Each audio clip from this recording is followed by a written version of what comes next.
Afterwards, Jesus returned to Jerusalem for one of the Jewish religious holidays. Inside the city, near the sheep gate, was Bethesda Pool, with 5 covered platforms or porches surrounding it. Crowds of sick folks, lame, blind, or with paralyzed limbs, lay on the platforms, waiting for a certain movement of the water. For an angel of the Lord came from time to time and disturbed the water, and the first person to step down into it afterwards was healed. One of the men lying there had been sick for 38 years. When Jesus saw him and knew how long he had been ill, he asked him, "Would you like to get well, Jesus? Would you like to get well?" Sick man, "I can't, for I have no one to help me into the pool at the movement of the water. While I'm trying to get there, someone else always gets in ahead of me. Jesus, stand up, roll up your sleeping mat and go on home." Instantly the man was healed. He rolled up the mat and began walking. But it was on the Sabbath when this miracle was done. So the Jewish leaders objected. They said to the man who was cured, "You can't work on the Sabbath. It's illegal to carry that sleeping mat." Jewish leaders, "You can't work on the Sabbath. It's illegal to carry that sleeping mat." Sick man, "The man who healed me told me to." Jewish leaders, "Who said such a thing as that?" The man didn't know, and Jesus had disappeared into the crowd. But afterwards Jesus found him in the temple and told him, "Now you are well, don't sin as you did before, or something even worse may happen to you." Then the man went to find the Jewish leaders and told them it was Jesus who had healed him. "Jesus, now you are well, don't sin as you did before, or something even worse may happen to you." So they began harassing Jesus as a Sabbath breaker. But Jesus replied, "My Father constantly does good and I'm following his example." Jesus, VO. My Father constantly does good and I'm following his example. Then the Jewish leaders were all the more eager to kill him because in addition to disobeying their Sabbath laws, he had spoken of God as his Father, thereby making himself equal with God. Jesus replied, "The Son can do nothing by himself, he does only what he sees the Father doing, and in the same way. For the Father loves the Son and tells him everything he is doing, and the Son will do far more awesome miracles than this man's healing. He will even raise from the dead anyone he wants to, just as the Father does.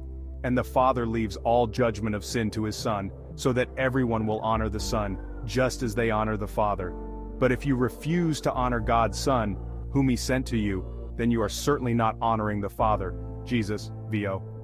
The Son can do nothing by himself, he does only what he sees the Father doing, and in the same way. For the Father loves the Son, and tells him everything he is doing, and the Son will do far more awesome miracles than this man's healing. He will even raise from the dead anyone he wants to, just as the Father does. And the Father leaves all judgment of sin to his Son, so that everyone will honor the Son, just as they honor the Father. But if you refuse to honor God's Son, whom he sent to you, then you are certainly not honoring the Father. I say emphatically that anyone who listens to my message and believes in God who sent me has eternal life, and will never be damned for his sins, but has already passed out of death into life.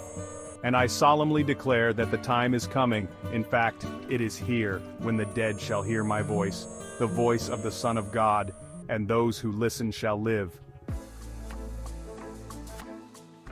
The Father has life in himself and has granted his Son to have life in himself and to judge the sins of all mankind because he is the Son of Man. Don't be so surprised. Indeed, the time is coming when all the dead in their graves shall hear the voice of God's Son, and shall rise again, those who have done good to eternal life, and those who have continued in evil to judgment. But I pass no judgment without consulting the Father. I judge as I am told, and my judgment is absolutely fair and just, for it is according to the will of God who sent me and is not merely my own. When I make claims about myself, they aren't believed, but someone else, yes, John the Baptist, is making these claims for me too. You have gone out to listen to his preaching, and I can assure you that all he says about me is true. But the truest witness I have is not from a man, though I have reminded you about John's witness so that you will believe in me and be saved. John shone brightly for a while, and you benefited and rejoiced, but I have a greater witness than John. I refer to the miracles I do. These have been assigned me by the Father, and they prove that the Father has sent me. And the Father himself has also testified about me. though not appearing to you personally, or speaking to you directly. But you are not listening to him, for you refuse to believe me, the one sent to you with God's message.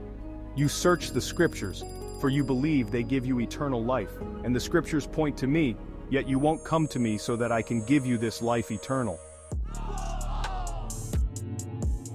Your approval or disapproval means nothing to me, for as I know so well you don't have God's love within you.